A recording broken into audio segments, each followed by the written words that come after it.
Back at the club, Gangster Cha is there with his lackeys.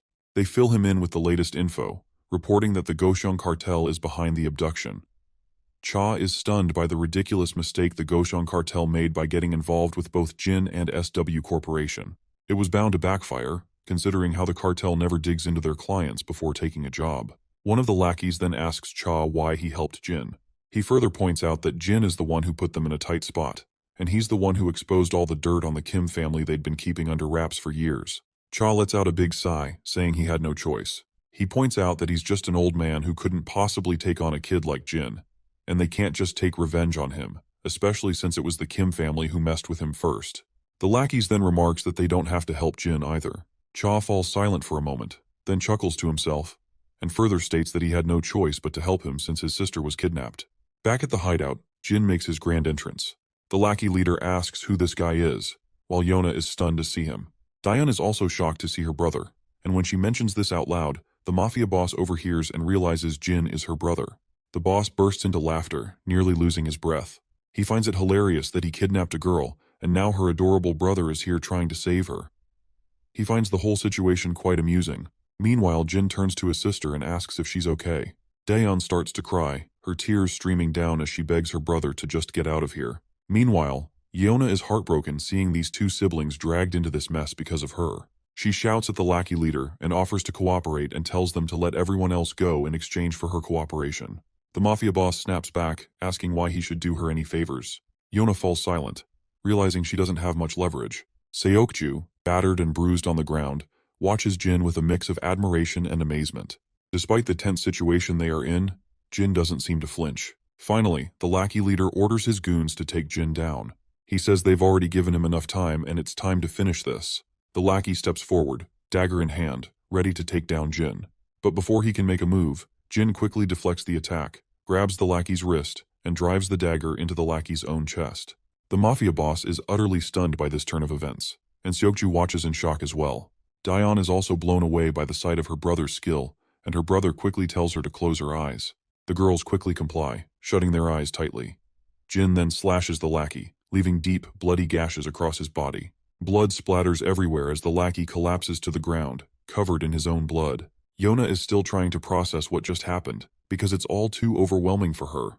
Meanwhile, Seokju is left in absolute awe, realizing Jin isn't just swinging his knife around aimlessly. Instead, he has expertly severed the lackey's muscles and ligaments to neutralize him. The mafia boss is also quite amazed to see this, and comments that he doesn't seem like a brother at all, but more like a bodyguard. Jin keeps advancing toward him, and the boss retracts his previous statement quickly. He admits that Jin must be more than just a bodyguard because no ordinary kid could wield a knife like that and maintain such a cold gaze. He then brushes it off, saying it doesn't really matter because he's still planning to kill Jin anyway. He swings his dagger at him, but my guy quickly ducks down with a godspeed, and the boss keeps on swinging his dagger left and right. As the mafia boss lunges at Jin with his dagger, Jin easily blocks the attack with one hand and swings his own dagger at the boss.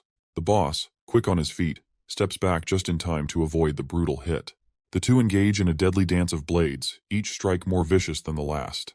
But this time, Jin's blade finds its mark, slicing through the boss's hand, leaving it temporarily useless. The mafia boss, now in pain and disbelief, demands to know who Jin really is. But my guy remains silent, his expression unreadable as he prepares for the next round. Without hesitation, the mafia boss charges at Jin again. This time, Jin effortlessly grabs his wrist, and with a quick motion, slashes through the boss's other hand.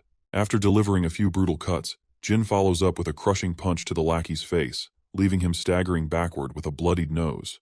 The mafia boss, now enraged and desperate, grabs a gun and aims it directly at Jin. But before he can pull the trigger, Jin throws his dagger with deadly accuracy.